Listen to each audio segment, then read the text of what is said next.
Dalam pelajaran ini kita akan belajar apa itu nilai tukar, apa yang dimaksud dengan mata uang dasar dan mata uang counter, apa yang dimaksud dengan harga beli dan jual, perbedaan antar mata uang, apa itu PIP dan bagaimana cara menghitungnya, mengapa komisi di pasar forex lebih rendah dari komisi di pasar saham, berapa spread yang dapat diterima di pasar forex, apa yang dimaksud dengan posisi, apa itu leverage. Pasangan mata uang, kurs beli dan jual. Dalam perdagangan mata uang asing selalu ada pasangan mata uang dasar dan mata uang counter. Mata uang dasar adalah inti produk kami, dinotasikan pada sisi kiri dari pasangan. Kami selalu membeli atau menjual mata uang dasar. Mata uang counter merupakan alat pembayaran yang dinotasikan di sisi kanan dari pasangan. Dalam suatu transaksi euro US dollar, saya membeli atau menjual mata uang euro terhadap US dollar, di mana alat pembayaran saya adalah US dollar. Nilai tukar adalah harga satu unit mata uang dasar dalam hal mata uang counter. Mari kita lihat di euro terhadap US dollar. 1 euro sama dengan 1,5220 US dollar. Spread. Spread adalah perbedaan antara harga beli dan harga jual dan merupakan komisi yang Anda bayarkan sebagai trader mata uang. Misalnya, jika katakanlah Anda ingin mengkonversi US dollar ke euro di bank, mereka akan memberitahukan Anda bahwa harga beli adalah 1,56 dan harga jual adalah 1,49. Dengan kata lain, untuk membeli 1 euro, Anda harus membayar sedikit lebih dari 1,5 US dollar. Jika pada saat itu juga Anda ingin menjual 1 euro Anda ke bank, bank akan membeli 1 euro dengan harga sedikit lebih rendah dari 1,5 US dollar. Jadi, jika Anda menjual 1.000 US dollar ke bank, Anda menerima 641 euro. Dengan menjual euro kembali, Anda akan mendapatkan hanya 955 US dollar. Anda membayar 1.000 US dollar dan menerima 955 US dollar. Jadi kemana 45 US dollar lainnya? Ini adalah keuntungan dari toko pertukaran. Ini adalah komisi yang mereka kenakan ke konsumen mereka. Hanya inilah satu-satunya komisi yang Anda bayarkan. Di pasar forex tidak ada komisi tambahan.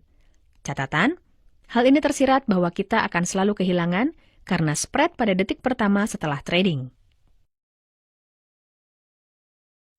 PIP. Konsep penting lain dalam pasar forex adalah PIPS. PIP tunggal, PIPS jamak. Dalam pasar forex, nilai tukar naik sebesar PIPS dan turun sebesar PIPS. Untuk sebagian besar mata uang, PIPS dinotasikan dengan 4 digit setelah titik desimal. Dengan kata lain, jika kurs euro US dollar adalah 1,5220, maka jumlah PIP adalah 0.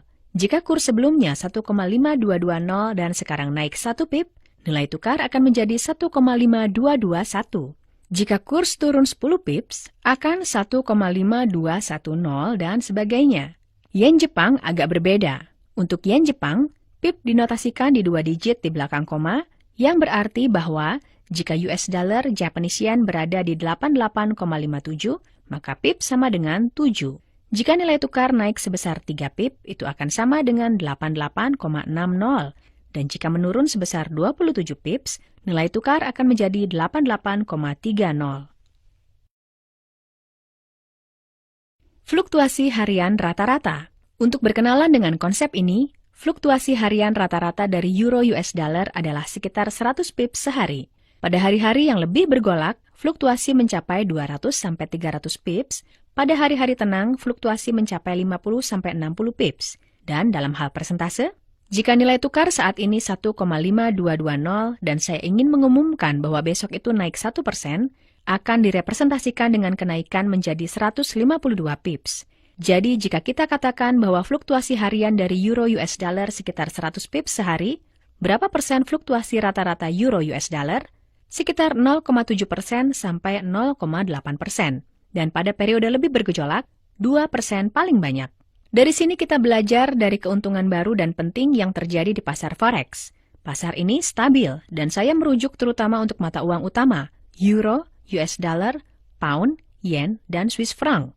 Ini adalah pasar yang stabil dengan fluktuasi nilai tukar 0,5% sampai 1,5% sepanjang hari. Tidak ada kemungkinan bahwa dalam sehari Anda akan bertrading mata uang dan kehilangan 10% sampai 15%. Nilai PIP. Sekarang mari kita belajar nilai PIP dalam batas-batas sebuah transaksi tertentu. Jika nilai tukar euro US dollar adalah 1,5220 dan Anda ingin membeli 100.000 euro, Berapa banyak US dollar yang harus Anda bayarkan? 152.200 US dollar tentu saja. Beberapa detik kemudian nilai tukar naik ke 1,5221. Berapa banyak pips terjadi dalam kenaikan nilai tukar? 1 pip. Dan berapa nilai 100.000 euro saat ini? 152.210 US dollar, yaitu 10 US dollar lebih. Nilai dari 1 pip dalam transaksi 10.000 euro adalah 1 US dollar. Dengan kata lain, dalam transaksi sebesar 100.000 euro, setiap pip memiliki nilai 10 US dollar, dan dalam transaksi dari 1 juta euro, 100 US dollar. Bagaimana pips dihitung? Kita ambil jumlah transaksi yang telah dilakukan dalam hal mata uang dasar dan dibagi dengan 10.000. Ini adalah nilai 1 pip dalam hal mata uang counter. Sebagai contoh, untuk transaksi sebesar 100.000 euro, kita bagi dengan 10.000 dan kita mendapatkan 10. Ini berarti bahwa nilai setiap pip adalah 10 dolar.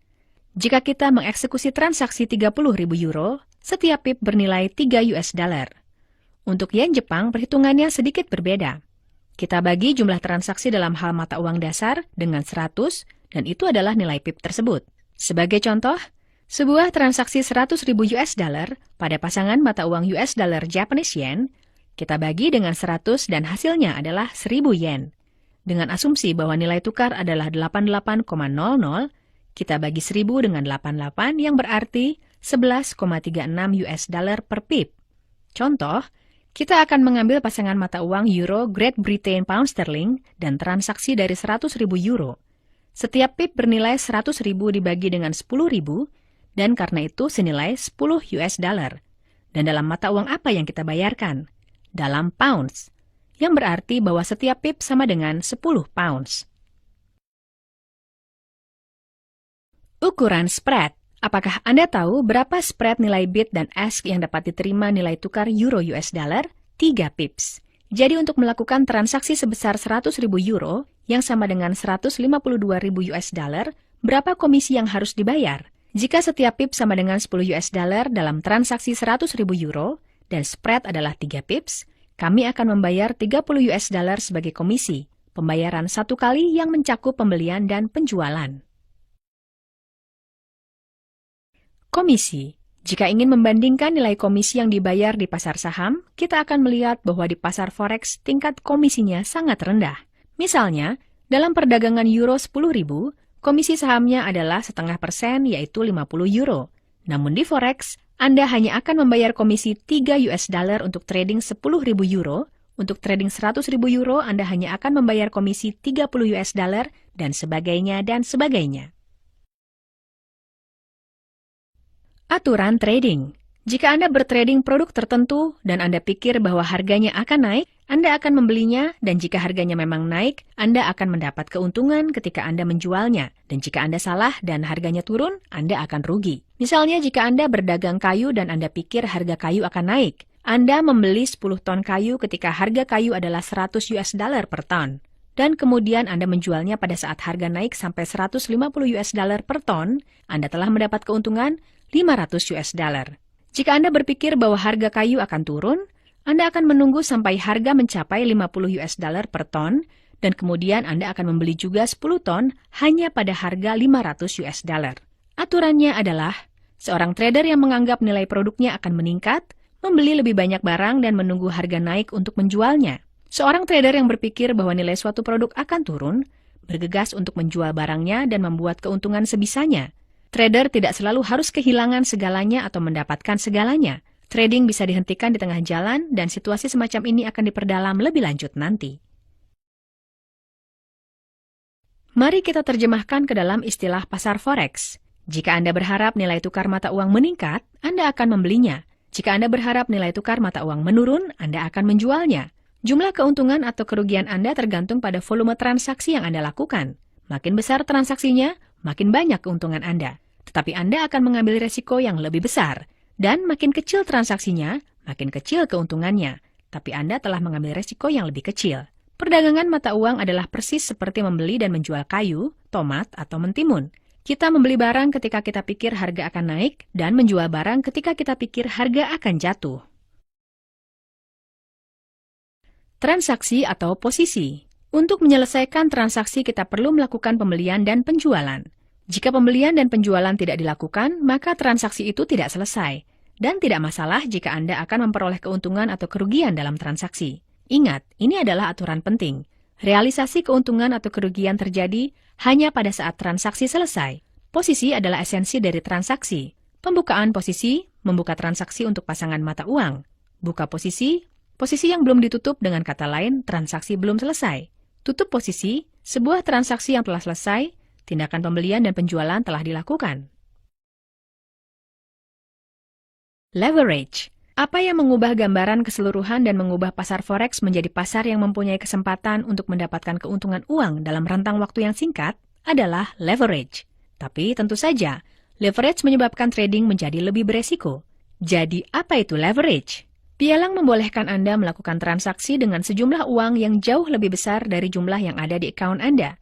Kadang-kadang bahkan sampai 400 kali lipat dari jumlah yang sudah Anda investasikan. Misalnya Anda mendeposit 1000 US dollar, nilai tukar euro terhadap US dollar adalah 1,5220, dan Anda yakin bahwa harga euro akan naik 100 pip. Begitulah menurut Anda. Anda bisa menelpon pialang atau memberikan perintah melalui komputer 24 jam sehari, tolong belikan saya 100.000 euro. Meskipun kenyataannya Anda mendeposit 1000 US dollar dan harga 100.000 euro adalah 152.000 US dollar, dalam kasus ini Anda mendapatkan keuntungan dari leverage 152 kali uang yang Anda punyai di account. Dalam transaksi 100.000 euro, berapa nilai setiap pip? Kita sudah mempelajarinya, ingat? 10 US dollar. Mari kita asumsikan bahwa nilai tukar memang naik menjadi 1,5320. Berapa pip yang sudah Anda dapatkan? Dan berapa uang yang Anda dapatkan? 100 kali 10 sama dengan 1000 US dollar. Setelah dikurangi komisi, profit bersih dari transaksi menjadi 970 US dollar.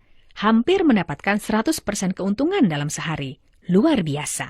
Tapi apa yang akan terjadi jika nilai tukar menurun ke 1,5120? Anda akan rugi 100 pip, yaitu Anda akan merugi semua jumlah 1000 US dollar Anda. Haruskah Anda melakukan leverage? Nanti Anda akan mempelajari gunanya melakukan leverage transaksi Anda dan seberapa banyak. Tapi satu hal yang harus selalu diingat, untuk siapapun yang ingin memanfaatkan leverage, pilihan selalu tersedia, tapi itu beresiko. Ketika ada leverage 300 kali, Anda dapat melakukan transaksi sebesar 300.000 euro juga, dan jika harga naik 100 pips, Anda bahkan bisa mendapat keuntungan 300% dalam sehari. Tetapi jika nilai tukar menurun sebesar 33 pips, Anda telah kehilangan seluruh investasi. Mengapa perusahaan membolehkan kita untuk melakukan leverage? Jawabannya sederhana. Adalah lebih baik bagi mereka bahwa kita melakukan transaksi 1 juta euro daripada transaksi sebesar 10.000 euro. Dengan cara ini, broker mendapatkan komisi sebesar 300 US dollar dan bukan 3 US dollar. Nanti Anda akan belajar apa minat Anda sebagai trader dan mengapa Anda tidak boleh tergoda untuk melakukan leverage terhadap transaksi Anda.